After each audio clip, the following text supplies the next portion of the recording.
Bonjour et bienvenue sur ma chaîne. Alors aujourd'hui, nous sommes ensemble pour une vidéo concernant le tuning des Megasquirt que je vais incorporer à la série cours de tuning Megasquirt, mais qui n'en fait pas vraiment partie, parce qu'aujourd'hui, ce n'est pas à propos du tuning de la Megasquirt en particulier. On va parler d'une chose qu'il est très important de savoir quand on fait du tuning sur Megasquirt ou sur n'importe quelle gestion moteur, ou sur même des carburateurs ou sur tout ce que vous voulez. Tant qu'il y a un allumage, vous avez intérêt à savoir ce que je vais vous expliquer aujourd'hui. On va parler de quoi? On va parler du cliquetis. Alors, si vous avez des questions sur tout un tas de sujets à me poser, sachez que j'ai fait plein de vidéos de tuning sur la Megasquirt sur ma chaîne.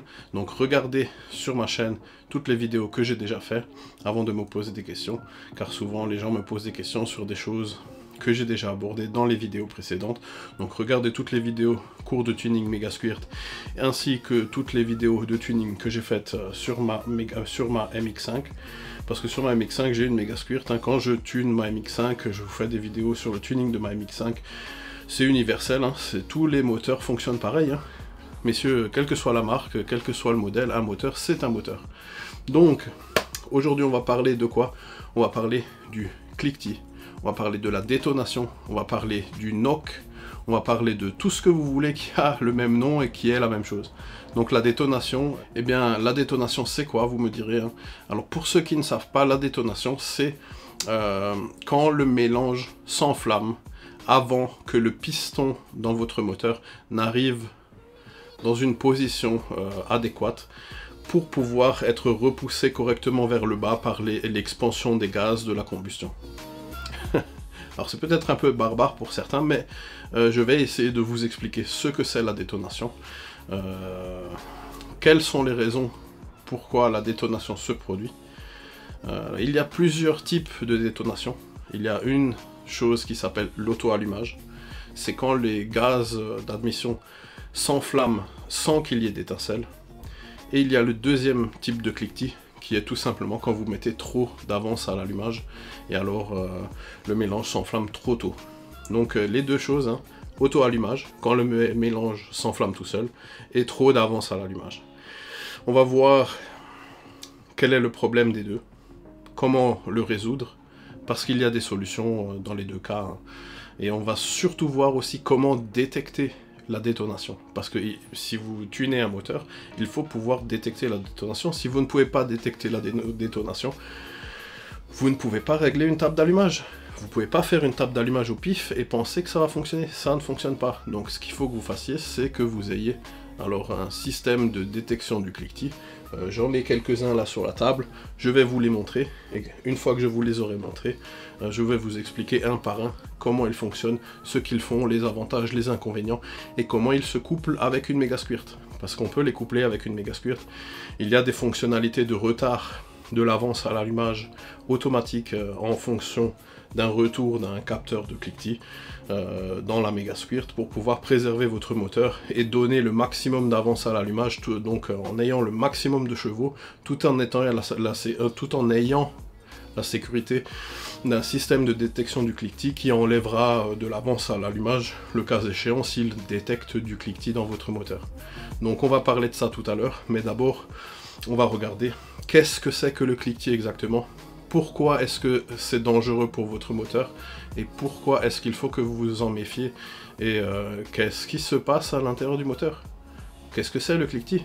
Alors le cliquetis, eh bien c'est quoi? Eh bien, le cliquetis, tout simplement, c'est quand votre piston comprime les gaz frais, donc le mélange gazeux air-essence, air-carburant, air-éthanol, air, tout ce que vous mettez dans votre moteur, quand ça comprime, eh bien à un moment ou à un autre, avant que le piston arrive en point moraux, donc au point le plus haut dans le cylindre, eh bien le mélange va s'enflammer. Et comme le mélange va s'enflammer, qu'est-ce qui va se passer? Eh bien le piston va lutter contre l'explosion dans le moteur et va vibrer dans le cylindre comme ça, clac clac clac clac clac clac clac clac, pour essayer d'aller jusqu'en haut et pour pouvoir continuer à redescendre. Donc je vais essayer de vous faire un petit croquis rapidement, on va pas y passer des heures, je suis pas un grand tasse des croquis, donc on va pas y passer des heures. Alors, on a un cylindre. Alors ici, un vilebrequin. Ici, une bielle. Ici, un piston. Ok, ici, le dôme de culasse. Une soupape. Deux soupapes. Et on va dire que c'est une bougie. Voilà, une bougie qui est là. Une bougie, donc celle-ci qui est en position centrale dans la culasse. Position centrale dans la culasse, c'est que votre bougie est au milieu de la culasse. J'ai une culasse dans le coin, mais elle est trop enterrée en dessous de tas d'autres choses, donc je vais pas vous la montrer. Sinon, je vous aurais montré ça rapidement. Regardez, regardez les quelques photos que j'ai mises sur la réfection dans la partie communauté de YouTube, où j'ai mis des photos de la réfection de mon moteur de MX5. Vous voyez la culasse vue du dessous, vous verrez les 4 soupapes et le trou de bougie qui est au milieu. Ça, c'est une bougie en position centrale. Donc là, on est en position centrale au niveau de la bougie, hein. Et le vilebrequin tourne dans ce sens-là. Donc quand il va tourner, comme ça va pousser le piston là vers le haut. Hein, ça va le pousser vers le haut comme ça. Alors quand on a admis les gaz frais ici, ça c'est admission, échappement. Voilà. Donc quand on a admis les gaz frais ici, et que le piston est en train de comprimer là, donc il monte ici là, et il comprime, eh bien, il y a une chose qui risque de se produire dans votre moteur. Quand le moteur est très chaud, quand vous roulez très fort, quand vous roulez sur circuit, quand c'est l'été, quand les gaz d'admission, par exemple sur un moteur turbo, sont très très chauds, parce que quand on passe à travers un turbocompresseur, ça chauffe les gaz d'admission, c'est pour ça qu'on a un intercooler. Et bien quand les gaz sont très très chauds, et que ici, là dans la chambre, là on a du mélange, et bien il y a un risque. Et le risque c'est que le mélange là s'allume tout seul. Parce que quand on comprime avec le piston, eh bien la pression ici est si élevée que on risque d'avoir de l'auto-inflammation. Donc le mélange s'allume tout seul. Vous comprimez et le mélange est si chaud et si comprimé qu'il s'allume tout seul. Et donc ça, ben c'est très très dangereux parce que ça risque de détruire votre moteur. Parce que si le piston force vers le haut là, et que l'explosion essaye de repousser le piston vers le bas, eh bien cela fait deux forces qui s'opposent. Donc vous avez la force de l'explosion et la force du moteur qui essaye de pousser le piston vers le haut qui s'opposent. Et ça risque de détruire le piston, de détruire la bielle, de détruire la culasse, de détruire le cylindre, de détruire un petit peu tout. Ça c'est dans les cas extrêmes, hein, quand la détonation est vraiment très, très importante. Hein. Quand elle se produit et que le piston est encore très loin du point Moreau là, eh bien là, c'est quasiment destruction du moteur assurée. Hein. Faut savoir une chose, c'est que quand vous avez un moteur qui tourne là, eh bien en haut sur le piston, dans la chambre de combustion, la bougie, le piston, un peu partout, il risque de se former ce qu'on appelle des points chauds. Des endroits, par exemple, on va parler du point chaud classique. Hein. Point chaud classique, électrode de bougie. Eh bien, l'électrode de bougie, quand le moteur tourne très fort et que vous êtes à pleine charge, en train d'accélérer à fond, l'électrode de bougie va rester tellement chaude que quand le piston va comprimer les gaz, eh ben ça va enflammer le mélange ici. Parce que l'électrode de bougie ici, ou l'électrode de bougie au milieu, est si chaude que ça enflamme le mélange avant qu'il y ait l'étincelle. Donc c'est ce qu'on appelle de l'auto-allumage. Voilà. Donc je viens de vous expliquer ce qu'est l'auto-allumage. L'auto-allumage, c'est quand le piston remonte et que le mélange s'enflamme avant que le piston soit suffisamment haut dans le cylindre pour être repoussé correctement vers le bas. Alors, l'auto-allumage, qu'est-ce qu'on peut faire pour contrer l'auto-allumage? Eh bien, quand vous démontez une culasse, si vous refaites un moteur, vous pouvez polir l'intérieur des chambres, polir les dômes de piston, utiliser des bougies qui soient avec un coefficient de dissipation thermique très élevé. Alors beaucoup de gens font l'erreur sur les montages turbo de mettre des bougies platine, des bougies iridium et toutes sortes de choses. Messieurs, le meilleur coefficient thermique des bougies, c'est les bougies en cuivre. Hein.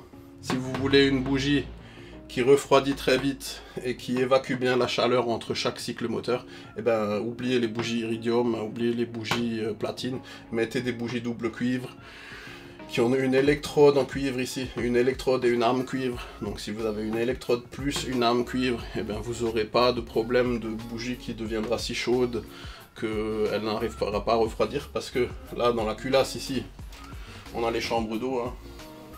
On a les chambres d'eau qui passent autour de la culasse, hein. Et donc la chaleur de notre bougie là, eh ben, elle est dissipée via la culasse, voilà, comme ça. Donc en fait, voilà, ça c'est une des premières choses pour les électrodes de bougies. Mettez des bougies en cuivre, ce sera mieux pour les montages turbo. Après pour les autres montages, hein, si vous avez un Alfa Romeo V6 avec le collecteur qui est au-dessus des 3 bougies de derrière, ou des 3 bougies de devant, je me rappelle plus, et ben mettez des iridium ou des platines qui durent 2 fois plus longtemps, parce que sinon vous allez être obligé de démonter le collecteur toutes les 5 minutes pour pouvoir remplacer les bougies. Enfin bon, bref, ça c'est une particularité des V6 Alfa Romeo par exemple, parce que vous avez le V6 et vous avez le collecteur d'admission qui est posé dessus. Donc quand vous avez le collecteur d'admission qui est posé dessus, vous pouvez plus changer les bougies, c'est terminé, il faut démonter tout le collecteur d'admission. Bon bref. Alors, donc là, je vous ai expliqué l'auto-allumage. Une des premières solutions, des bougies plus froides. Donc vous mettez des bougies plus froides qui dissipent mieux la température. Regardez sur internet, cherchez qu'est-ce que c'est qu'une bougie chaude, froide et comment ça fonctionne. Il y a des vues en coupe de bougies et on vous explique la dissipation thermique à l'intérieur des bougies. Donc voilà, donc les bougies plus froides. Et maintenant il y a la deuxième chose que vous pouvez faire. Alors sur un moteur turbo, naturellement, vous voulez refroidir l'air d'admission. Refroidir l'air d'admission, ça aide énormément à lutter contre la détonation. Donc refroidir l'air d'admission, intercooleur, échangeur eau et toutes ces choses là, vous allez essayer de refroidir le plus possible l'air d'admission. Donc si vous refroidissez l'air d'admission, si le mélange là qui rentre ici dans le cylindre est plus frais, ben, qu'est-ce qui se passe? Il y aura moins de détonation. Donc sur un moteur turbo puissant, un gros intercooleur, et vous aurez moins de détonation, ça va retarder la détonation. Il y en aura un moment ou un autre, hein, mais ça va la retarder, hein. Ensuite, une des deuxièmes choses que vous pouvez faire, c'est l'indice d'octane. Alors, qu'est-ce que c'est que l'indice d'octane d'un carburant? Alors, l'indice d'octane d'un carburant, messieurs. Alors, l'indice d'octane d'un carburant, beaucoup de gens pensent que l'octane, c'est un produit qu'on met dans le carburant, hein. Mais en fait, non, l'indice d'octane, c'est pas un produit qu'on met dans le carburant. L'indice d'octane, c'est l'indice de résistance à l'auto-inflammation du carburant. Donc en fait, c'est exactement ce dont on est en train de parler là. Quand vous êtes en train de regarder un petit peu partout et qu'on vous dit « Oui, l'essence Intel a un haut indice d'octane et c'est bon pour les moteurs de course ». Oui, c'est bon pour les moteurs de course parce que ça évite que le moteur fasse de l'auto-inflammation avant d'arriver au point moraux, donc avant d'arriver à l'endroit où on veut. Parce que imaginez-vous, quand le piston il remonte, là, si vous allumez le mélange avant qu'il soit en haut, eh ben, je vous garantis pas l'impact que ça file dans la bielle et dans le vilebrequin et dans tout ce qui s'ensuit, hein. Ça défonce tout, hein. Vous faites des retours, le moteur se met à tourner à l'envers, si ça explose pas tout le moteur, hein. Donc voilà. Alors l'indice d'octane, hein, y a des carburants qui ont des indices d'octane plus élevés que d'autres. Le 98 a un indice d'octane plus élevé que le 95. L'éthanol, le 85, a un indice d'octane plus élevé que le samplon 98. Après, le méthanol a un indice d'octane plus élevé que le 85. C'est d'ailleurs pour ça que dans les prépas turbo très puissantes, on fait souvent de l'injection de méthanol, où on tourne carrément au méthanol direct, hein, parce que ça permet de tourner avec des températures de gaz d'admission ultra élevées, donc à mettre des très gros turbos qui chauffent l'air d'admission très fort, et ben vous tournez au méthanol, et quand vous tournez au méthanol, comme c'est de l'alcool, quand on le vaporise dans les cylindres, ça a un effet refroidissant. Alors messieurs, si vous voulez comprendre l'effet refroidissant, ben vous prenez un ventilateur de maison, un ventilateur domestique, vous prenez votre bras comme ça, vous vaporisez de l'alcool avec un vaporisateur comme ça sur votre bras, et vous mettez ça devant le ventilateur. et vous regardez la sensation que vous ressentez, la sensation de froid que vous ressentez sur votre bras, et ensuite vous faites la même chose avec de l'eau, et bien en fait vous remarquerez que la sensation de froid avec de l'alcool est bien plus élevée que la sensation de froid avec de l'eau. Pourquoi? Parce que quand on évapore un liquide, hein, c'est de la chimie, hein, quand un liquide se transforme en gaz, et bien cela produit du froid, c'est une réaction chimique. Hein. Donc en gros, vaporiser de l'alcool dans la tubulure d'admission d'un moteur turbo, ça aide à diminuer les températures de gaz d'admission. Donc si vous avez un gros turbo qui souffle très fort et que vous avez un intercooleur monstrueux mais que ça suffit pas encore, vous injectez du méthanol dans le collecteur d'admission ou un peu avant. Et alors ça va refroidir l'air d'admission. Hein. On s'en sert pas pour augmenter la puissance, mais on s'en sert pour refroidir l'air d'admission, par exemple. Ou alors vous pouvez faire un mélange des deux, vous pouvez injecter de l'eau. De l'eau ça marche aussi. Hein. Si vous injectez de l'eau dans le collecteur d'admission, vous allez refroidir les gaz d'admission. Donc vous ne ferez pas d'auto-allumage. Si vous mettez de l'eau et du méthanol, hein, on peut faire un mélange des deux. Hein. Il y en a qui mettent water, met, water ou met. Donc en fait on peut mettre de l'eau, du méthanol, hein, de l'eau, du méthanol, ou de l'eau et du méthanol mélangés. Souvent c'est un mélange des deux. Hein. Donc voilà pour les water met injection. Hein. Donc on injecte de l'eau et du méthanol pour refroidir les gaz d'admission. Ça c'est spécial pour les turbos, les compresseurs volumétriques. Sur les véhicules atmosphériques, on n'aura quasiment pas ce genre de système. De toute façon, les véhicules atmosphériques, c'est pas compliqué. Hein. À partir d'une certaine puissance au litre, on n'arrive plus à les faire fonctionner plus fort. Par exemple, un 2 litres... les moteurs les plus performants en atmosphérique que j'ai vu, c'était 360 chevaux pour un 2 litres 2 ou un 2 litres 2 litres. Donc 360 chevaux pour un 2 litres en atmosphérique, c'est déjà assez exceptionnel. Mais au-delà, vous n'arriverez pas à cylindrer atmosphérique. Les meilleurs préparateurs, 360, 380 chevaux. Moteur 306 de course, par exemple, 360 chevaux, je crois. Voilà.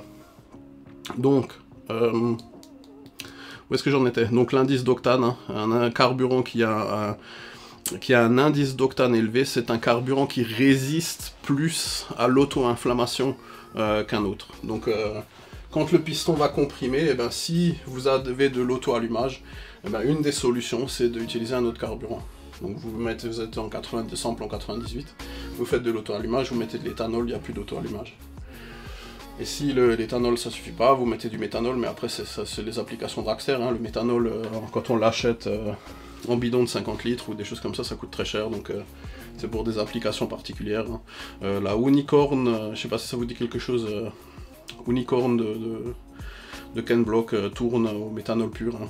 Donc eux ils injectent du méthanol pur, ils ont un V8 biturbo dessus qui tourne au méthanol pur, et ils n'utilisent pas d'intercooleur parce que le fait d'injecter du méthanol dans le moteur au niveau de l'injection refroidit tellement la charge gazeuse qu'ils peuvent tourner avec un V8 biturbo presque 1200 chevaux sans utiliser d'intercooleur. Voilà. Donc auto-allumage, problème d'auto-allumage, refroidir la charge gazeuse par tous les moyens, utiliser des carburants haut indice d'octane, faire en sorte qu'il n'y ait pas de point chaud dans la culasse. Voilà, dans le cylindre, pas de point chaud.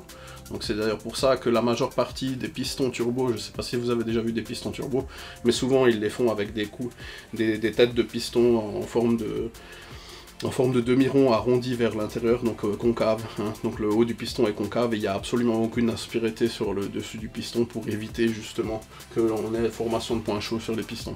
Voilà, donc quand vous utilisez un piston standard, bon, donc haute compression ou compression moyenne comme sur une MX5, donc il y a 9,1 sur 1 je crois, ou 9 sur 1, qui a les poches pour les soupapes, eh bien faites très attention parce que certains endroits ça donne des points chauds, donc tournez à l'éthanol par exemple pour éviter la détonation sur vos montages turbo quand vous avez transformé un moteur Atmo turbo, voilà, tout simplement. Donc là on a vu l'auto-allumage. Maintenant la deuxième raison, hein, à la détonation, donc détonation, cliquetis, knock, auto-allumage, appelez ça comme vous voulez. Donc la deuxième raison dans un moteur, pourquoi on fait de l'auto-allumage ou du cliquetis? Eh bien c'est tout simple, hein. C'est quand vous tunez votre table d'allumage, eh bien vous avez mis trop d'avance à l'allumage. Donc à un régime moteur donné, vous avez mis trop d'avance à l'allumage. Votre étincelle, elle se fait quand le piston il n'est pas encore en bonne position pour être repoussé vers le bas. Alors messieurs, je ne sais pas exactement quand est-ce que c'est le bon moment pour repousser le piston vers le bas, parce que en fonction du design du vilebrequin, en fonction du design de la bielle, en fonction du design du piston, eh bien ce ne sera pas le même moment sur le même moteur.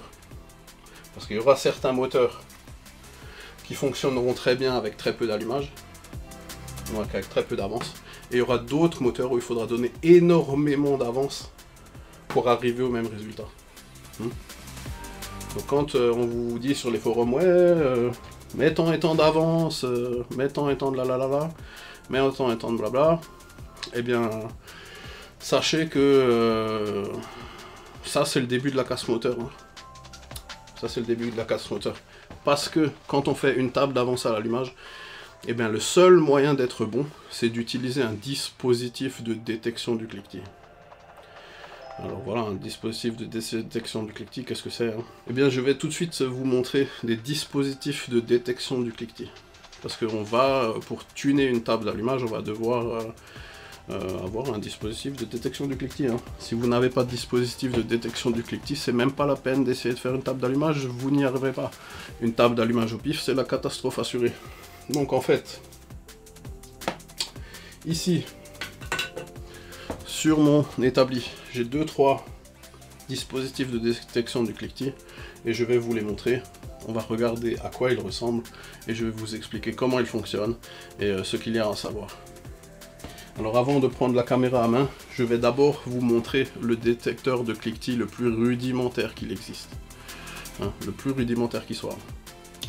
Je vais vous mettre une image là, parce que moi je m'en suis jamais servi, je vais vous montrer ce que moi j'ai utilisé dans le passé quand j'ai fait mes tables d'allumage. Donc ça, voilà. Donc messieurs, ce que vous voyez là, c'est un dispositif de détection du cliquetis rudimentaire. C'est ni plus ni moins qu'un stéthoscope. Donc vous prenez un casque de chantier, vous y percez un trou dans une oreille.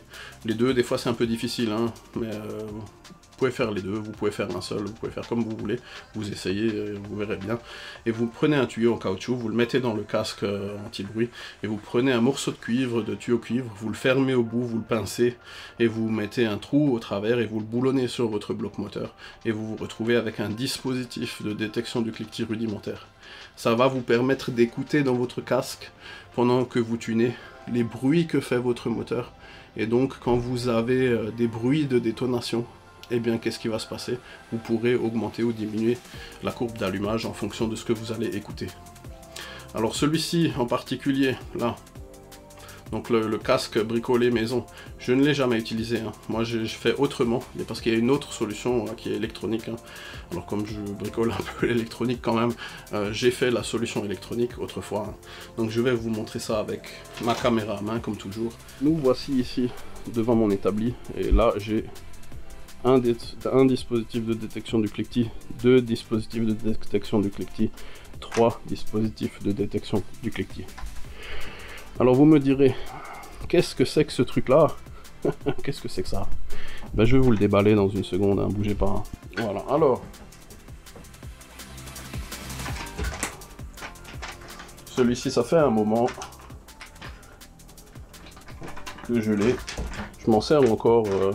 Je m'en suis servi le temps que mon nouveau détecteur de cliquetis ait bien voulu arriver chez moi. Alors je vais vous le montrer par là, hein, ce sera plus facile pour moi. Alors ça,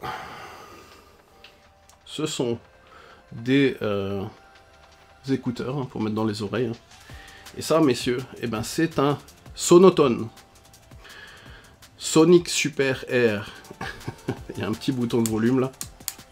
Ah bah tiens, il y a même encore des piles dedans, voilà. Et ici, En fait, ça, ce sont pour les personnes qui entendent un peu pas très bien, et qui mettent ça comme ça sur leur poitrine quand ils regardent la télévision ou quelque chose comme ça. Et ils utilisent ça pour regarder la télé, où ils mettent le casque ici, et normalement ici, là, sur la petite partie avant, là, eh bien, il y a un petit microphone capsule qui est à l'intérieur d'un tube.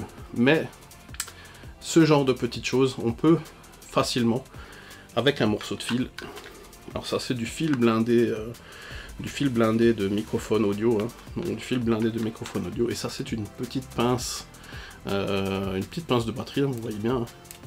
Et bien grâce à ces deux petites choses, on peut faire un détecteur de cliquetis maison pour pas cher, et qui fonctionne plutôt pas mal. J'ai tuné pas mal avec ça. Au début, j'ai tuné avec ça, ça fonctionnait très bien.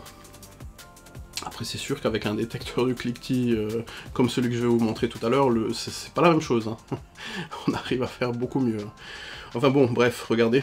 Alors, je sais pas si vous allez le voir, hein, mais ici, là, eh bien, j'ai tout simplement installé le microphone qui était dans le petit boîtier, là. Il était ici à la base.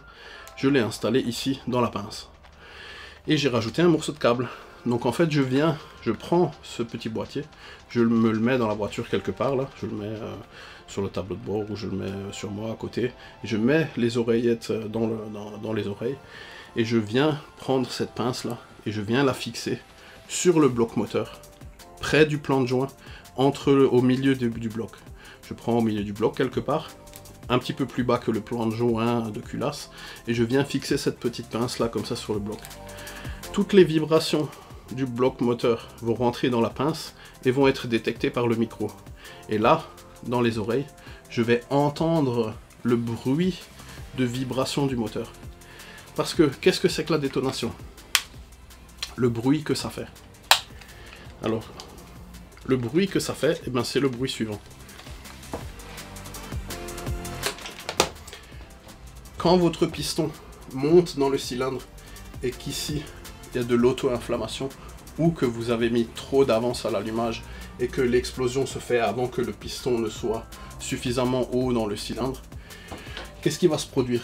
Eh bien, ici l'onde de choc produite par l'explosion sera si violente que le piston va cliqueter dans le cylindre. Il va faire clac clac clac clac clac clac clac clac très très rapidement en essayant de remonter et d'aller à l'encontre de la force de l'explosion. Donc en fait, quand le piston va monter et que l'explosion va se faire trop tôt, ça va faire clac clac clac clac clac. Hop, et le piston va continuer à redescendre. Parce qu'il va forcer à l'encontre de l'explosion. Et ça, on va l'entendre. Je sais pas comment vous l'expliquer. Sachez que sur mon autre détecteur de cliquetis, celui que je viens de recevoir, il y a une sortie audio. Donc on peut écouter aussi au casque à la sortie audio, je vous montrerai ça tout à l'heure. Je vous ferai un enregistrement à l'occasion du bruit que fait le cliquetis quand on est en train de tuner sur un moteur, que vous puissiez entendre à quoi ça ressemble. Donc patientez, quand on fera le tuning de ma MX5, je vous provoquerai du cliquetis à bas régime et à faible charge pour que vous puissiez entendre le bruit que ça fait à peu près de la détonation quand on est en train de tuner avec un détecteur de cliquetis. Et donc, ici tout simplement, hein, on a notre détecteur de cliquetis rudimentaire fabriqué à partir d'un sonotone. Un truc pour les personnes malentendantes, hein, qui entendent un petit peu mal, donc j'utilise ça pour écouter la télé le soir ou pour avoir des conversations chez eux. C'est pas comme les petits sonotones qui se mettent au niveau des oreilles, c'est un truc tout simple, un petit boîtier, hein, on met quelques piles et on met un casque et on peut améliorer son écoute quand on est un petit peu malentendant. Donc, grâce à ça transformé, eh bien, vous avez un détecteur de cliquetis pas cher. Ça c'est 20-30 € là, peut-être le petit boîtier, un petit peu de bricolage et une paire d'écouteurs corrects, hein. Ça c'est des Philips, non, et prenez des bons écouteurs histoire que vous puissiez entendre bien correctement le bruit.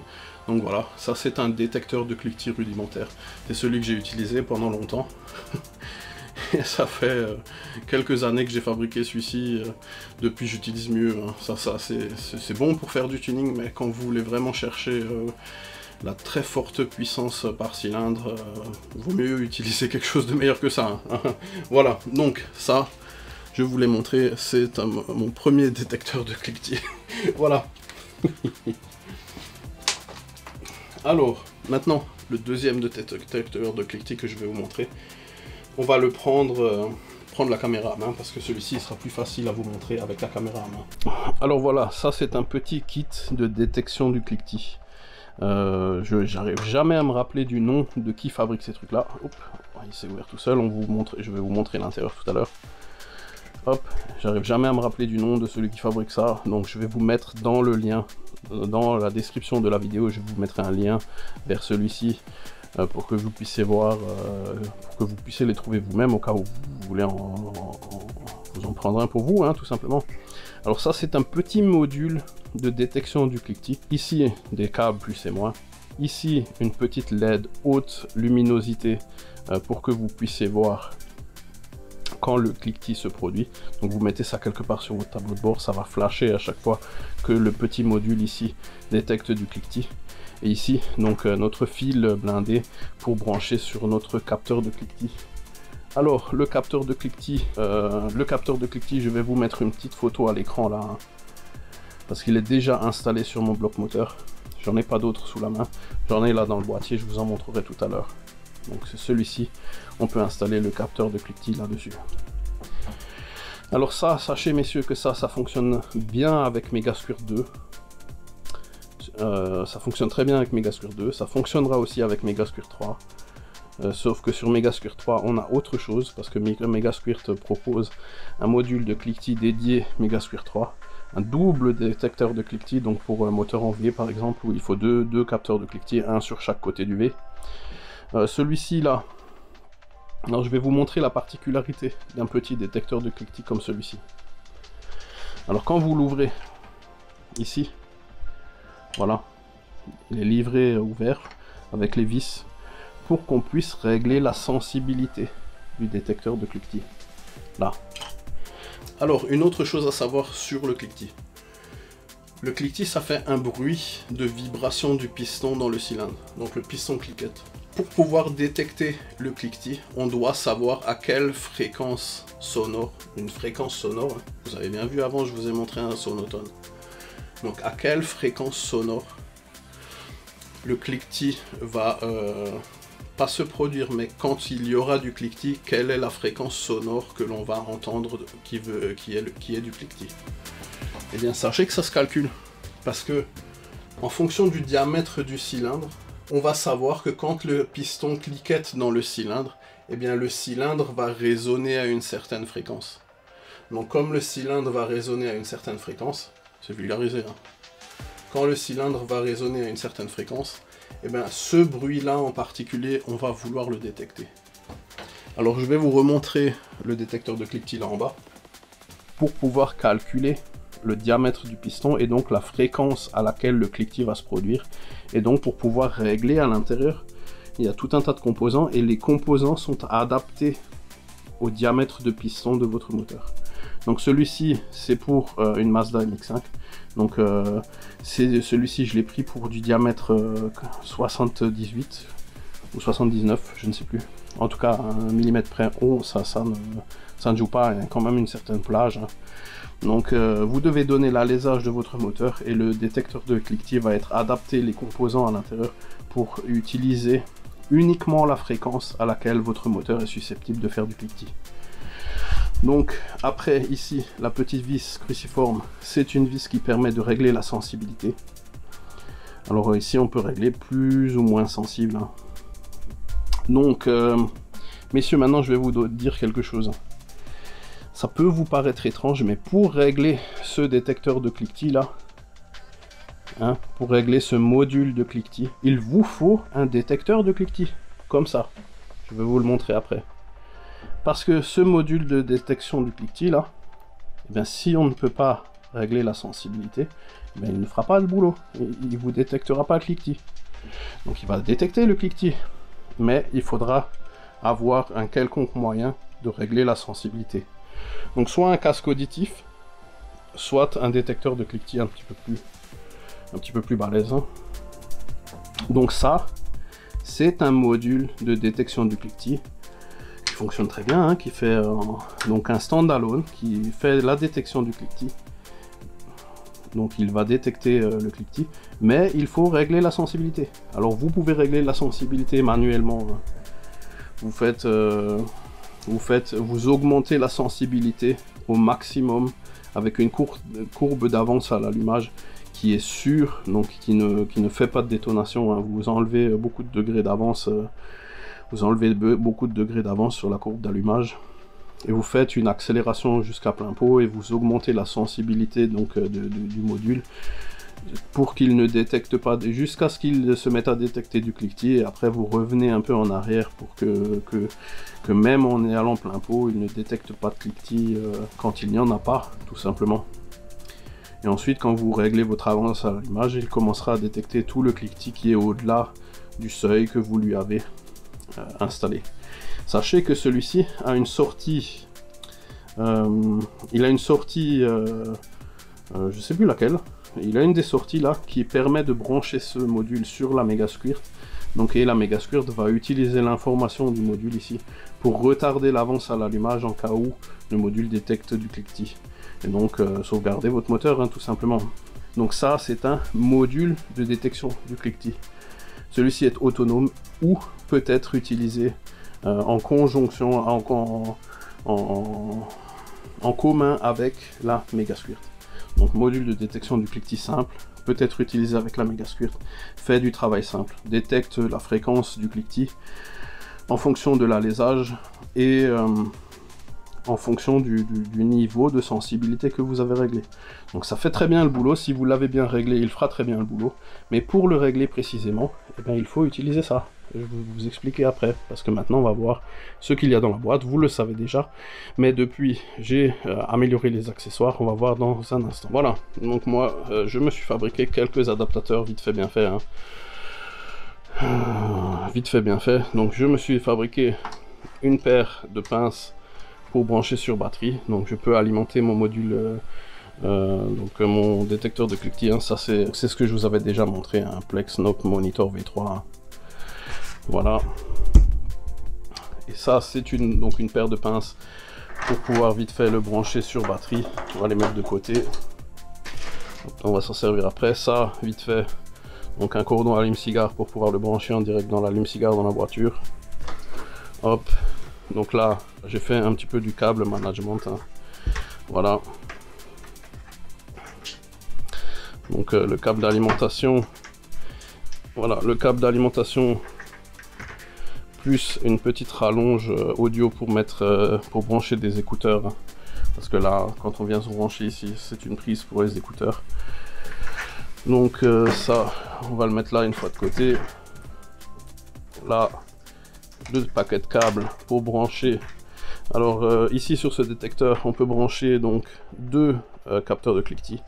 Ici on peut brancher 4 capteurs entrée-sortie, donc pour détection des roues dentées, du filet d'allumage, de la position du moteur. On peut y brancher ici, c'est ce que je voulais vous montrer avant, une pince à induction. Donc ça c'est pour mettre sur les fils de bougie pour avoir la vitesse de rotation du moteur. Donc vous foutez ça sur votre fil de bougie et ça prend la vitesse de rotation du moteur. Alors comme vous pouvez le voir, j'ai pas encore eu le temps de l'accabler, hein. J'ai pas encore eu le temps de l'accabler, il faut que je fasse ça une prochaine fois, mais pour la petite démo du jour ça suffira. Alors ici là, donc ça c'est un petit module MSD qui est aussi une pince à induction, mais ça c'est une pince à induction qu'on alimente en 12 volts ici par le fil rouge et noir, et sur le fil vert on a un signal de 0,12 volts donc qui sort de cette petite pince à induction, et on peut y brancher absolument n'importe quoi, parce que là vous avez vu la taille de la pince. Voilà, on dévisse là, et on met ça sur un câble de bobine, sur un câble d'injecteur, sur n'importe quoi, et on arrive à avoir le signal moteur, même sur les moteurs diesel, sur n'importe quoi, tant que l'injecteur est un injecteur commandé électrique. Ben vous prenez un câble d'injecteur, un fil d'alimentation de bobine, ou n'importe quoi, et on a le signal de vitesse du moteur, hein. Ça c'est utilisé en roulant dans le véhicule ou sur un banc dynamométrique, ça fait très bien le travail. MSD très bon pour ce genre de choses, hein. Ça se branche, voilà. Donc c'est pareil, j'ai pas eu le temps de faire le câble qui me permet de le brancher là sur l'entrée du capteur de signal. Je le ferai ça un autre jour. Vous verrez ça quand je m'en servirai, hein, tout simplement. Je vous montrerai. Alors ici, là en dessous, alors, donc ça, c'est un capteur de cliquetis, hein, tout simplement. Petit Bosch, hein, ça c'est, voilà, capteur de cliquetis. Ici, j'en ai deux autres. Alors voilà, alors celui-ci, je l'ai un peu bricolé, hein. J'ai rajouté un connecteur. Voilà, un capteur de cliquetis. Celui-ci, j'ai rajouté un connecteur entre les deux parce que je voulais pouvoir utiliser la prise là, comme ça, et la brancher sur d'autres capteurs de cliquetis. Parce que le Plex Knock Monitor là, V3 peut être utilisé avec n'importe quel capteur de cliquetis OEM. Donc il se met sur tous les capteurs de cliquetis, hein. On peut le brancher sur n'importe quel capteur de cliquetis OEM. Parce qu'en fait, un capteur de cliquetis, hein, sachez messieurs que ça, c'est juste un microphone piezoélectrique. Donc c'est un microphone qui enregistre les vibrations du moteur là. Et donc ça, on le boulonne sur le bloc moteur. Et on peut brancher donc les câbles ici sur le capteur de cliquetis direct. Donc sur le capteur de cliquetis comme ça avec un fil rallongé. Ou j'ai fait ce capteur de cliquetis avec donc la cosse intermédiaire, pour pouvoir brancher un autre capteur de cliquetis n'importe lequel via une cosse standard, hein, ça c'est des cosses étanches standard. Donc je pourrais mettre n'importe quel capteur de cliquetis dessus, parce que le Knock Monitor V3, donc le capteur Plex, le détecteur de cliquetis Plex permet de détecter le cliquetis sur n'importe quel capteur. Donc ça, c'est très bien, hein. Comme ça je suis pas obligé de démonter les capteurs de cliquetis qui sont sur les véhicules pour en mettre des autres. Je peux directement me rebrancher dessus, quel qu'il soit. Donc ça, je vais juste en garder un là. Je vais prendre l'autre.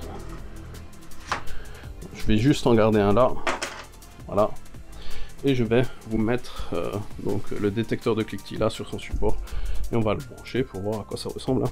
Alors voilà, j'ai vite fait pris la batterie de ma voiture, hein, de ma MX5, hein, Panasonic au gel, donc origine MX5. Et j'ai branché un capteur de cliquetis. Donc ici, ça c'est le fil pour brancher des écouteurs. Vous mettez des écouteurs là, des trucs d'oreille dans ce fil. Donc hein, j'ai mis une rallonge. Hein. Eux ils conseillent de mettre la rallonge de l'USB pour la connectivité du PC, mais moi comme j'ai pas envie de laisser ce truc là branché en permanence sur le PC, qu'est-ce que j'ai fait? Eh bien j'ai juste mis une rallonge pour les écouteurs, parce que certains écouteurs de bonne qualité ont des fils très courts. Donc là ça me permet d'avoir une bonne marge, de coller ça au pare-brise avec la grosse ventouse là. Je me colle ça au pare-brise et je me mets donc ça avec les écouteurs dans les oreilles, avec un casque anti-bruit, et je peux faire donc mon tuning du cliquetis. Alors ici, vous voyez bien, hein, ça c'est le niveau du signal, knock threshold, knock level, donc tout ça c'est paramétrable, hein. Voilà, hop, on peut le brancher sur l'ordinateur, on peut tout paramétrer, hein. L'écran il est super et tout ça, tout est transformable, hein. Vous branchez ça sur votre PC, vous pouvez absolument tout faire, tout modifier, c'est vraiment un super détecteur de cliquetis. Après, sachez que le firmware va encore subir pas mal d'upgrades, hein.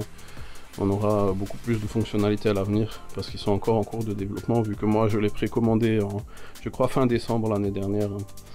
Donc vous voyez, ça a mis quelques temps à arriver. Ils sont encore en train de travailler sur les firmware et tout ça, pour pouvoir améliorer encore plus les performances. Alors ce truc là, ça fait CAN bus, datalog, il y a des connexions de tous les côtés. Ici, donc ici sur la prise là, il y a de la connexion CAN bus, hein. On peut communiquer en CAN bus avec tout un tas de systèmes. Donc voilà, donc ça permet de tuner votre avance à l'allumage. Messieurs, si vous voulez tuner professionnellement une avance à l'allumage, vous êtes obligé d'utiliser ce genre de module. Vous pouvez pas tuner une courbe d'avance à l'allumage sans utiliser un détecteur de cliquetis comme ça. Ça ne fonctionne pas. Donc là, quand je coin là, vous voyez bien, signal rendu, hop. Vous voyez bien, quand je tape, eh bien on a le signal qui vient. Et on a le knock threshold, hop, tapez un peu. Vous voyez, à chaque fois qu'il y a la lumière jaune, À chaque fois qu'il y a la lumière jaune qui clignote, c'est qu'il détecte normalement du cliquetis, hein. Moi je fais que le taper sur la table, mais en gros vous avez compris que le bruit de donc en gros vous avez compris que le bruit de cognement là que détecte le capteur, hein, parce que quand je tape sur la table, on peut voir qu'il y a la lumière qui clignote là. J'ai sélectionné cette lumière pour qu'elle puisse clignoter quand il y a de la détonation légère, et celle d'à côté elle clignote rouge vraiment violent quand il y a de la détonation très très forte. Donc ça veut dire qu'on a bien un signal. Et tout ça c'est paramétrable, hein. Vous pouvez tout changer, vous pouvez changer tous les menus, rajouter des pages, diminuer des pages. Vraiment excellent, hein. Donc c'est pas le sujet du jour. Là vous avez vu à quoi ça ressemble un détecteur de cliquetis, hein. Donc vous posez ça sur votre caisse, vous câblez, vous mettez ça dans votre bagnole. Donc soit vous branchez sur la batterie sous le capot, soit vous branchez sur l'allume-cigare, sur l'allume-cigare dans votre caisse, soit vous l'alimentez via la prise USB. Donc vous pouvez brancher un PC dessus, parce qu'il y a des choses qu'on peut faire avec le PC, comme on peut régler le niveau de détection du cliquetis avec le PC. Il y a de tant de fonctionnalités que je vais mettre un sacré moment avant de bien pouvoir m'en servir. Il est beaucoup plus évolué, beaucoup plus complexe que l'ancienne génération de Plex Knock Monitor V2. Franchement c'est un truc génial, hein. Alors voilà, donc revenons-en à nos moutons. Donc ça c'est un détecteur de cliquetis, un outil de détection du cliquetis pour les tuneurs professionnels quand on fait de la cartographie. Alors ça c'est aussi un détecteur de cliquetis, mais donc ça c'est le module que je vous ai montré tout à l'heure. Mais ça c'est plus un module que l'on va laisser en permanence sur la voiture, qui va communiquer avec la Megasquirt et qui va lui donner les informations.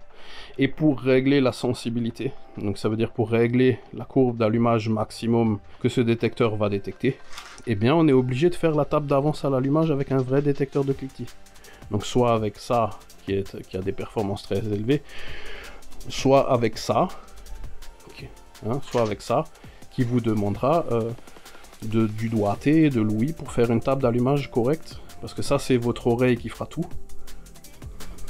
et sur celui-là c'est votre oreille plus les qualités de détection du cliquetis que ce boîtier fait d'origine. Donc en fait il n'y a pas 35 000 secrets. Quand vous mettez un module de détection du cliquetis sur une Megasquirt, vous êtes obligé de le tuner avec ça.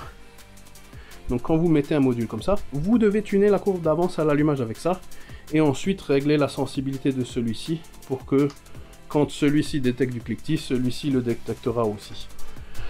Donc messieurs, comme tout le monde veut mettre des capteurs de cliquetis sur leur véhicule pour se dire ouais c'est génial, le capteur de cliquetis c'est la sécurité.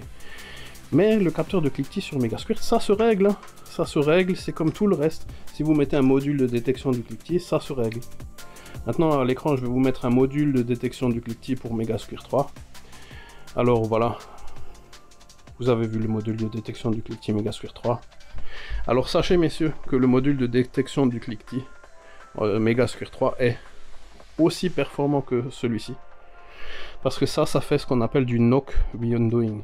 Donc comme là on peut brancher donc les signaux moteurs, soit là, soit avec la pince à induction.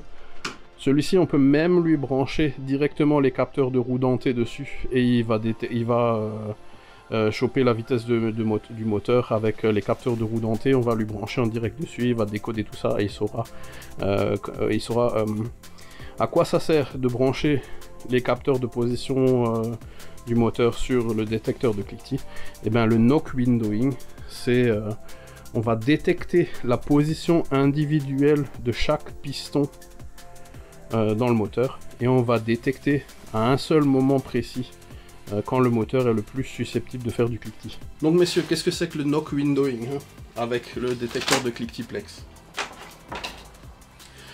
et avec la MS3, parce que la MS3 le fait aussi, sauf que comme c'est un module de détection du cliquetis sur MS3, il faut régler le module avec un détecteur de cliquetis externe pour pouvoir avoir de bons résultats. Donc la détection du cliquetis, c'est difficile à régler, hein.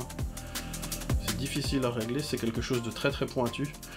Quand vous voulez mettre un module de détection du cliquetis eh ben c'est très très pointu à faire fonctionner. Et il y a malgré tout encore des risques de casser votre moteur si vous allez un peu trop loin. Donc c'est très très très délicat et je vous conseille de faire très attention quand vous mettez un module de détection du cliquetis. Alors le knock windowing MS3 Plex Knock Monitor. Eh bien en fait, comme le détecteur Plex et la Mega Squirt sauront à quelle position est chaque piston. N'oubliez pas que la Mega Squirt fait l'étincelle, donc elle sait pertinemment à quel moment le piston va arriver en haut. Donc elle sait qu'à peu près en arrivant en haut, on sera susceptible d'avoir du cliquetis. Et alors, le Plex et la Mega Squirt 3 ont une option qui permet de ne détecter le cliquetis et la détonation que dans une certaine fenêtre bien précise. La fenêtre entre le moment où le piston comprime et où l'étincelle se fait. Donc ça, ce sont des systèmes de détection du cliquetis les plus avancés. Vous n'en aurez pas plus avancé que ça. J'en connais pas d'autres. Si vous en connaissez, mettez en bas dans les commentaires des systèmes de détection du cliquetis plus avancés que le knock windowing. Donc la fenêtre de détonation, en anglais c'est knock windowing, en français c'est fenêtre de détonation. Donc dans une certaine fenêtre de position du piston, et bien on va faire la détection du cliquetis individuellement par cylindre. Donc si vous avez un moteur V8, et bien le knock monitor individuellement par cylindre saura quand détecter le cliquetis et quand ne pas le détecter. Parce que si votre piston il est en bas, il n'y a pas de cliquetis, hein. Vu qu'on a vu tout à l'heure que c'est que quand on comprime les gaz. Donc à chaque compression des gaz, et ben lui il va écouter du cliquetis pour un cylindre en particulier. Donc ça ce sont des choses qui sont très très avancées, hein. Si vous utilisez un détecteur de cliquetis comme ça et que vous voulez vraiment sortir énormément de puissance par cylindre, et ben vous pouvez tout à fait le faire avec ça. Avec n'importe quel autre détecteur de cliquetis du marché, et ben ça va détecter plus ou moins le cliquetis n'importe quand, et la majeure partie des détecteurs du cliquetis du marché, eh ben, c'est plus ou moins des interfaces auditives avec un petit support d'ordinateur vite fait bien fait, mais ça n'a rien à voir, hein. C'est d'un tout autre niveau, hein. Donc si vous voulez chercher la puissance maxi, avec ça vous pouvez tout à fait le faire. Donc, je vous ai expliqué maintenant le knock windowing, et bien sur MS3 on a la même chose. Knock windowing, parce que comme dit, la MS3 elle sait en permanence où sont les pistons, hein. Elle doit calculer les temps d'injection, les temps d'allumage, tout. Donc, qu'est-ce qui se passe? Et bien avec un module comme ça, sur une MS3, on peut faire du knock windowing. Tout simplement. Et si vous voulez mettre le module d'origine Mega Squirt 3, et ben vous mettez le module Mega Squirt 3 et vous avez un double détecteur de cliquetis, quasiment aussi performant. Pas aussi performant, parce que celui-ci il y a quelques subtilités que la Mega Squirt 3 n'a pas, mais quasiment aussi performant que celui-ci. Donc la Mega Squirt 3 avec un double détecteur de cliquetis origine, donc le module d'origine, ou alors une MS3 Pro. Une MS3 Pro, ça a un double détecteur de cliquetis incorporé dans le boîtier. Donc une MS3 Pro direct, ça fait du double détecteur de cliquetis. Voilà. Donc là, knock windowing, top niveau, hein. Pour régler la détection du cliquetis, c'est le top, hein. Donc je sais pas si c'était très clair cette petite vidéo au sujet du cliquetis et de la détonation, hein, parce que la détonation c'est un sujet sensible. Parce qu'en gros, quand vous avez un moteur et que vous voulez en tirer la puissance maximum, eh bien, je vais vous expliquer une dernière chose. Le vilebrequin là, sens de rotation là comme avant. Donc notre piston il est quasiment arrivé en haut. Alors qu'est-ce qui va se passer? Ben, nous ce qu'on veut, c'est qu'ici là, dans l'espace restant, il y ait le maximum de pression. Donc le maximum de pression dans le cylindre. Pourquoi? Parce que c'est la pression de la combustion là qu'il y a dans le moteur qui repousse le piston vers le bas. Et qui fait tourner le vilebrequin, donc dans ce sens-là. Ok, donc, des fois dans l'autre sens, hein, selon le moteur. Mais disons, nous ce qu'on veut atteindre pour avoir la puissance maximum, c'est le maximum de pression ici dans le cylindre, à une certaine position du vilebrequin. Alors je sais pas si c'est la verticale, messieurs, hein, je sais pas si c'est la verticale, je sais pas si c'est quelques degrés après la verticale, je sais pas si c'est quelques degrés avant la verticale, parce que ça c'est des trucs d'ingénieurs. Ce sont les ingénieurs quand ils conçoivent le moteur, entre la course, le diamètre du piston et le type de la longueur de la bielle là.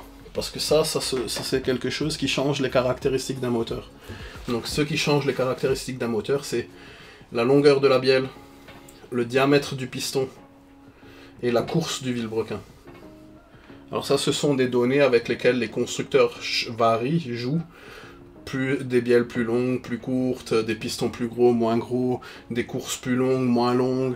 Vous avez déjà entendu parler de moteurs carrés, super carrés, et des choses comme ça. Eh bien, toutes ces choses-là vont influer sur le moment exact où il va falloir avoir la pression maximum ici dans la chambre de combustion pour pouvoir repousser le piston. Donc en gros, certains moteurs, eh ben, il va falloir donner beaucoup d'avance, et d'autres moteurs, il va falloir donner beaucoup moins d'avance. Et le taux de compression aussi va jouer. Donc si vous avez des pistons très pointus avec un taux de compression très élevé, vous pourrez donner moins d'avance. Et si vous avez des pistons turbo sans turbo, eh ben vous pourrez donner beaucoup plus d'avance par exemple. Et ça joue à quoi? Qu'est-ce qui va se passer? Eh bien, quand ici, on va avoir l'étincelle qui va se produire là, eh bien il faudra un certain temps pour que l'étincelle enflamme les gaz jusqu'ici, jusqu'au bord du cylindre. Alors n'oubliez pas, ça c'est une bougie centrale dans la culasse. Donc en fait, quand là l'étincelle se produit, eh ben, on a la même distance à droite, on a la même distance à gauche. Donc en fait, le temps que le mélange brûle entre le centre du dôme et entre les côtés, eh ben, ça va mettre un certain nombre de millisecondes. Et disons, maintenant on va dire que notre piston, il doit être parfaitement... Maintenant c'est théorique, hein, c'est un exemple. Donc mon piston, pour qu'on ait le plus de chevaux, eh ben, on doit être parfaitement au point Moreau pour que la pression soit maximum, et donc pour avoir le plus de chevaux. Et pour avoir la pression maximum au point Moreau, eh ben, on sera obligé d'enflammer le mélange avant, parce que comme la bougie est au centre et que le cylindre il est très large, le temps que tout le carburant brûle de droite à gauche là et fasse une pression très élevée, eh ben, il faudra donner de l'avance à l'allumage. Donc on va enflammer le mélange 10 degrés avant, 15 degrés avant, 20 degrés avant, 30 degrés avant, selon les besoins de votre moteur. Et donc on va enflammer, si maintenant on est à 30 degrés d'avance. 30 degrés d'avance. Et bien à 30 degrés d'avance, ça veut dire que 30 degrés avant d'arriver au point Moreau, et ben on va faire l'étincelle pour que le carburant ait le temps de brûler jusqu'ici. Comme ça, quand le carburant a brûlé bien en totalité dans la chambre, et bien le piston est juste bien au point Moreau pour être repoussé vers le bas. Ok? Donc ça, c'est pourquoi on est obligé de donner de l'avance à l'allumage. Parce que le temps que le carburant brûle là, et fasse la pression maximum dans le cylindre, eh bien on est juste au bon endroit pour repousser le piston vers le bas. Alors maintenant, une autre chose qui va changer aussi, c'est sur certains moteurs, vous avez que 2 soupapes, pas 4. Donc quand vous avez 2 soupapes, eh bien la bougie, si vous avez 2 soupapes, la bougie souvent elle est de côté là, 205 par exemple, 205 GTI. La bougie elle est là de côté. Donc sur une 205 GTI par exemple, on devra donner une avance à l'allumage, généralement plus que sur les autres, parce que ici, quand on va enflammer le mélange, eh ben, ça va mettre un certain temps à brûler le carburant jusque de l'autre côté là. Donc on devra donner plus d'avance à l'allumage sur ce type de moteur que sur les moteurs avec bougie centrale. C'est un exemple. Hein. Donc en gros, selon la position de la bougie dans votre cylindre, eh ben, vous donnez plus ou moins d'avance. Mais ça se fait pas au pif, messieurs. Vous pouvez pas le faire au pif. Hein. Il faut le faire avec un détecteur de cliquetis. Si vous le faites au pif, eh ben vous allez casser votre moteur. Ou vous n'aurez pas de chevaux. Parce que toute la puissance du moteur se trouve dans la table d'allumage. Si vous avez fait une table de carburant moyenne, à peu près correcte, eh ben vous aurez une énorme différence de puissance entre une table d'allumage bien faite et une table d'allumage mal faite. C'est là où les tuneurs ils passent le plus de temps, c'est à faire la table d'allumage. Donc quand vous avez fait la table d'allumage, et qu'elle est vraiment nickel aux petits oignons et qu'il n'y a pas de détonation et que vous avez donné le maximum d'avance à l'allumage que vous pouvez, et bien vous vous retrouvez avec tous les chevaux que peut sortir votre moteur. Voilà, donc table d'allumage, détecteur de cliquetis, détonation. Maintenant vous savez ce qu'il faut faire quand on veut faire une table d'allumage et quand on veut faire un moteur ultra puissant, et quelles sont les méthodes pour détecter le cliquetis. Donc ça c'est un détecteur de cliquetis professionnel pour faire la détection du cliquetis durant les tunings.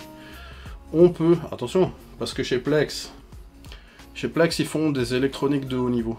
Donc comme ils font des électroniques de haut niveau, ils ont prévu que ce module de détection du cliquetis, on puisse l'utiliser en conjugaison avec, une gestion moteur programmable. Hein. Donc lui, il sort des signaux 0,5 volts ou des signaux CAN bus pour pouvoir communiquer avec des calculateurs. Et comme lui, il peut communiquer avec des calculateurs, qu'est-ce qui va se passer? Eh ben, on va pouvoir l'utiliser en permanence dans un véhicule comme module de détection du cliquetis. Alors messieurs, je vous laisse regarder le prix vous-même, hein. Mais moi, je ne peux vraiment pas m'en servir comme module de détection du cliquetis sur un véhicule, parce que ça fait quand même un module de détection du cliquetis assez cher. Hein. Mais sur un gros montage, vous faites une Ferrari ou une Lamborghini avec un moteur en V très puissant, où vous avez mis 2 turbos dessus, et bien vous mettez ça comme module de détection du cliquetis, couplé avec une gestion moteur programmable, et vous avez un détecteur de cliquetis au niveau du reste de la voiture. Parce que ça fait la détection du cliquetis haut de gamme, sur tous les modèles les plus performants que vous pouvez rêver de tuner. Hein. Là, il y a de quoi faire. Hein. Si vous connaissez un détecteur de cliquetis meilleur que celui-ci, mettez-le dans les commentaires. Je irai voir, parce que moi, ça m'intéresse de savoir s'il y a mieux que ça. J'ai toujours utilisé, ça fait quelques années que j'ai utilisé des Plex, avant la version V2, maintenant la version V3. Ça marche vraiment du feu de Dieu. Ça, c'est vraiment le top. Hein. Pour faire une table d'allumage, vous pouvez pas utiliser autre chose que ça quand vous êtes un professionnel. Vous pouvez utiliser ça quand vous êtes un amateur, on va dire, un amateur, ou que vous êtes même un professionnel. Mais ça n'aura jamais les mêmes performances, ça, qu'un détecteur de cliquetis de qualité professionnelle et une table tunée à la main. Alors messieurs, j'espère que je vous ai éclairé sur ce qu'était le cliquetis. Comment on peut se battre contre le cliquetis. J'ai oublié de vous dire, il y a beaucoup de choses que l'on peut faire durant le tuning pour éviter d'avoir du cliquetis, mais ça ce sera pour une autre vidéo. Donc je vous apprendrai à tuner une table d'avance à l'allumage avec un détecteur de cliquetis une prochaine fois sur une de mes vidéos. On peut faire beaucoup de choses durant le tuning pour pouvoir diminuer le cliquetis, parce qu'on arrive toujours à tuner, à diminuer un peu le cliquetis. Au-delà d'un certain niveau sur les moteurs turbo, on n'y arrive plus, hein. Parce que souvent ce qui limite c'est la température de l'air d'admission. Donc sur les gros dragsters, ils utilisent des intercoolers à neige carbonique par exemple. Vous prenez un intercooler, vous faites une boîte autour, vous bazardez de la neige carbonique à l'intérieur de l'intercooler, et ça va refroidir l'air d'admission à un tel point qu'on va diminuer le cliquetis avec ça. Sur un dragster de 1000 chevaux turbo ou 3000 chevaux turbo, ben vous mettez une boîte à glace et vous foutez de la neige carbonique sur votre intercooler et vous vous retrouvez avec moins de cliquetis. Une autre astuce aussi qui peut être intéressante, c'est la décharge de noces avant de faire un run, par exemple en dragster. Et bien vous servez de la purge des tuyauteries du NOS pour gicler du NOS directement sur l'intercooler. Ça va gicler le gaz, le NOS sur l'intercooler, et ça va, quand le gaz se vaporise, ben ça produit du froid et ça va refroidir l'intercooler juste avant de faire votre run pour avoir le max de chevaux au moment où on part, quoi. Donc vous avez vu le détecteur de cliquetis, le cliquetis, les indices d'octane. Si vous savez pas ce que c'est l'indice d'octane, cherchez sur Wikipédia, il y a un très bon article sur Wikipédia sur l'indice d'octane. Ça vous explique très bien ce que c'est l'indice d'octane. Parce que l'indice d'octane, c'est pas juste un liquide qu'on fout dedans et après c'est magique. Hein. Parce que les octane boosters, il y en a toutes sortes de types. Sachez que l'essence plombée, eh ben, c'est une essence avec un plus haut indice d'octane, et depuis qu'on a enlevé le plomb dans les carburants, eh ben, l'indice d'octane a baissé. Avgaz, essence pour avion, est encore une essence plombée, hein, pour des raisons de sécurité, hein, parce que les avions, Il fonctionne mieux avec de l'essence plombée, ça use moins les moteurs parce que le plomb est un lubrifiant et ça augmente l'indice d'octane, donc ça permet d'avoir des taux de compression plus élevés, des avions qui fonctionnent quand même à très haute altitude. Enfin bon, ça c'est un autre sujet. Allez messieurs, je pense que je vous en ai déjà assez dit pour aujourd'hui, la vidéo est déjà assez longue comme ça. J'espère que vous avez aimé cette petite vidéo sur les modules de cliquetis, les détecteurs de cliquetis et comment ils fonctionnent et ce qu'on peut faire avec oui et non. Je vous dis... mettez des pouces vers le haut si ça vous a plu, des pouces vers le bas si ça vous a pas plu. Comme d'hab, si vous avez des questions, mettez-les dans les commentaires, je vous répondrai avec plaisir. Abonnez-vous, ça fait toujours plaisir hein, les gars, abonnez-vous, un petit clic, vous vous abonnez, et vous pourrez voir toutes mes prochaines vidéos qui vont sortir. Je vous remercie à tous de suivre ma chaîne, je vous dis à une prochaine, ciao bye bye.